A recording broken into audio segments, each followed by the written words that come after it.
today I'm gonna be showing you guys how I make my lentil chicken soup. It is a little gloomy today and it did sprinkle for about maybe 10-15 minutes, but fall is definitely officially here. It's a lot colder, so I thought it was a perfect day to actually make some soup. So let's get to it. So first things first, I'm gonna list all the ingredients right here. So the very first thing that I like to do is prep all my vegetables. I feel like that takes the longest time. Washing them, cutting them up, putting them off to the side, it just takes forever. So it's better just to do it all at once rather than doing it while I'm cooking, if that makes sense. What I like to do with my spinach is actually soak it in water for as long as I can because there's so much dirt on the actual spinach. Just like rinsing it off won't work. If you soak it, then it'll break up all the dirt and you can get it really clean. So now after I've prepped all of the vegetables, what I do is turn the heat up on the pot and then I throw in some of the vegetables, the carrots, the bell peppers. What else did I put in there?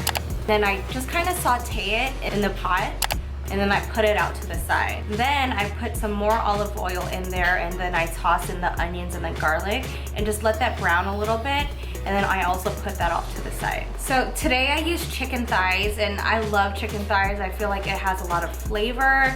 It's obviously not as healthy as chicken breast. The chicken thighs, I like to peel the skin off and trim the fat. That'll help decrease the amount of oil and fat that's in your soup. Then I put the chicken in there and I let it brown for a little bit. Everything is a little bit. So I let it brown, let it cook a little bit. Once the chicken is browned, then I add the chicken stock. I try to get the chicken stock that has the least amount of sodium. You know, obviously I want to be as healthy as possible and it's better to add your own salt rather than getting something with high sodium content. And then I add some water, canned tomatoes. I strain out the whole tomatoes in the can and I put that in the broth. So the tomato juice that's left in the can, I just leave it on the side. Depending on how the broth tastes while I'm cooking, can determine whether or not I want to use that. Totally up to how you want to make your soup. So now I let that boil. I add some seasoning, some salt, some pepper, a little bit of the dried basil. The more dried stuff you put in there, it's gonna absorb a lot of the broth. So just be aware, less is more. So you can put less and you can keep adding. But if you put a ton of seasoning or anything, then you can't take it out. So definitely start off small. After the chicken is done cooking, then you can taste your broth. And from there, you can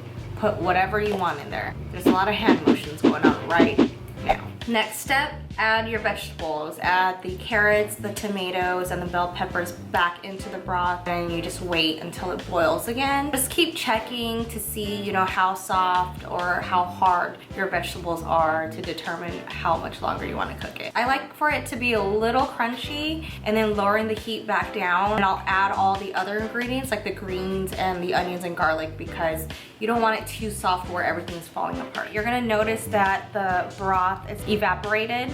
So you can add some more broth, you can add some more water, and then bring it up to another boil. I add some corn, put about half of that big can that you'll see. And then what do I put?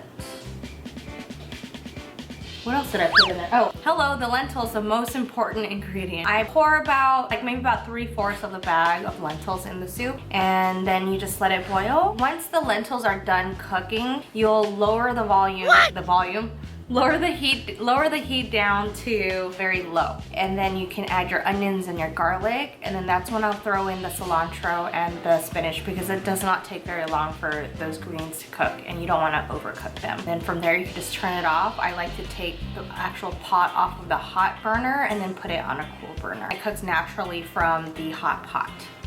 Not hot pot like Asian hot pot, but you know what I mean. Bit of a break, but really? Seriously? This is really annoying.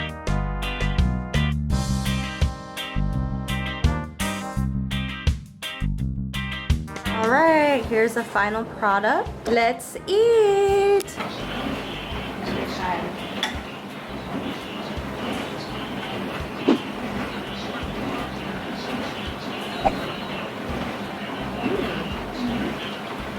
really good. You like?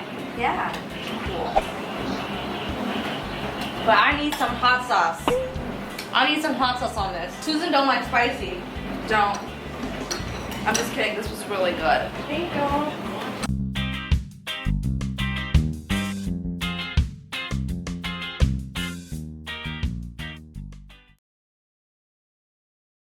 We have my food stamp footage.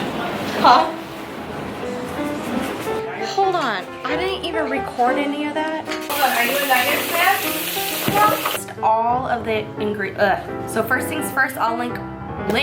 Are you a Niners fan? Say yes. Say I love the Niners. This Niners and Cowboys game is stressing me out. Yes, people, I know Vernon Davis is no longer on the Niners, so don't even try. One of my favorite players, regardless of where he goes. I love you, Vernon. Oh.